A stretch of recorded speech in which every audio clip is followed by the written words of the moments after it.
ta dèèyàn lénìí gbogbo ọmọ tó dèèyàn lónìí wàhálà táwọn òbí wa ṣe lérí wa ni. Amalatni fi kalam. Ọmọ kan ló lọ bá ya rẹ̀. Amalatni fi kalam. Ẹ dákun mo fẹ́ kẹ́ gbọ́rọ̀ tí mo fẹ́ sọ yìí láàrin ìṣẹ́jú méjì. Wa min ba'di hayyi.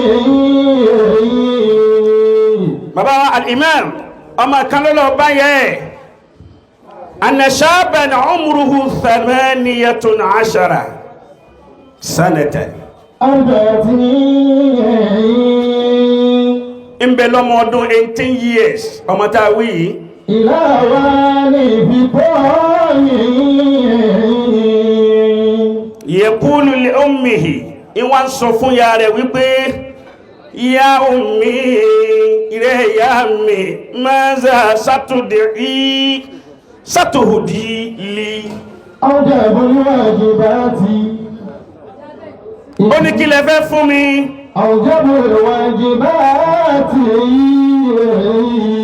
Indama yasbahu umri 20 sanatan. Ó ní kí lẹ fún mi ya mi nígbà tí n bá di ọmọ 20 years láyé. Mo fẹ́ kẹ́ fún mi ní gift kan tí ò sírú rẹ̀ láyé. Ìyá wa sọ fún wípé ìwọ ọmọ mi ó sì kù ọdún méjì tó fi pé 20 years tó béèrè yìí. Awjabul wajibati ìgbìmọ̀ ní.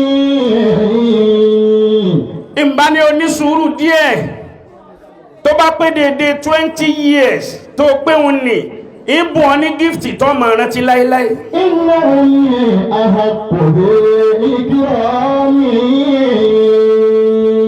Ńgbà tó máa yí di ọmọ 19 years ń lọ gẹ̀rẹ́gẹ̀rẹ́ pé yóò di 20 years. Ààrẹ ńláńlá bá kọlu ọmọ yìí.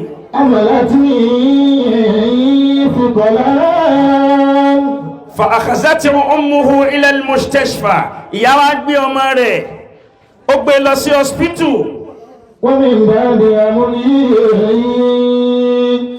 Ààrẹ tó kọlu ọmọ yìí pọ̀, ààrẹ yìí bù háyà púpọ̀. Dókítà wa ń sọ fún ya pé ibnaki maridun bil qalbi. Ṣé ẹ fẹ́ mọ pọ́blẹ́mù tọmọ yín tẹ́ gbé wá yìí tó ní pọ́blẹ́mù tó ní ni wípé ó ní heart problem. Arbati ila awani fi tọ́mi. Ẹ dákun ẹ bá ń kan sára sọ́lọ́run dáadáa. Awjabul wajibati. Ààrẹ tí ń ṣe ọmọ yín tẹ́ gbé wá nínú ọkàn rẹ̀ ní nǹkan ṣe nínú háàtì rẹ̀. Àgbákò ti kọlu háàtì rẹ̀. Awjabul wajibati ìgbìmọ̀. Ọmọ àlè ọmọ ni wọ́n má tọ́ dèèyàn tán tọ̀ rántí ìyá rẹ̀ mọ́. Ìyá rẹ̀ kú tán ọ̀rántí ìyá rẹ̀ mọ́. Ọmọ gbàgbé ìwọ náà kó tó kú. Inna ahaqqu ikrami. Husnatil ummu inú ìyá yìí bàjẹ́. Ìyá wa padà lọ sínú wọ́ọ̀dù tí wọ́n gbé ọmọ rẹ̀ sí. Ọmọ yìí wọ́n ń sunkún ní ìyá mi kí ló dé? Mo rí pé omi lérò lójú yín. Kí ni dókítà wí? Amalatni fi kalam. Allahu akbar. Wa min ba'di amrihi arba'atin ila awani fi tọ́mi. Ya ummi, ya ummi, ìwọ ìyá mi, kí ni dókítà sọ fún yín? Ẹ sọ fún mi, mo rí pé sunkún ẹ̀ ń banújẹ́.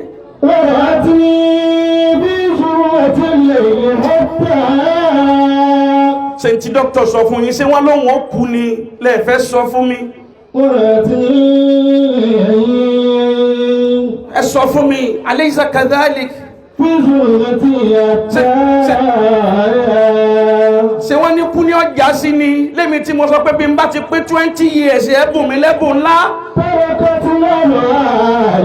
Allah, Allah. Ẹ dákun ẹni Ọlọ́run bá ń bẹ lára rẹ̀ kó bá ń kan sára sọ́lọ́hun. Gbogbo àgbákò tí ó ṣe wá tí ó sọ ọmọ wa tí ó fi wá ní heart problem Ọlọ́run dákun má jẹ́ ó ṣe. أحق بالكرام ìyá yìí wá pé dókítọ̀ ó ní kí làwọn ṣe sí.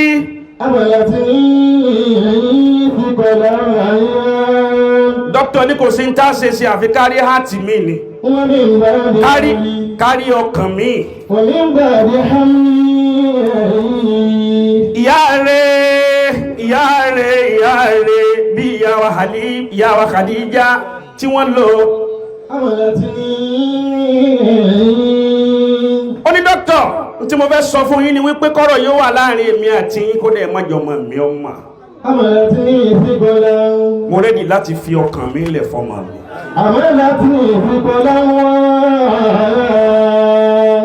Kan sára sọ́lọ́hun dáadáa.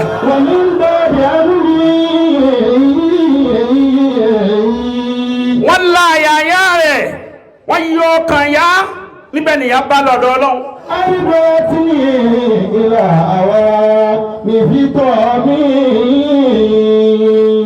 Wọ́n wá fi ọkàn tìyá wọ́n fi síbi ọkàn ọmọ rẹ̀. Ọmọ wa gbádùn. Nígbà ọmọ gbádùn, ọmọ gbọ́ pé ya àwọn ti kú, àmọ́ kò mọ orúkú tó pàyà.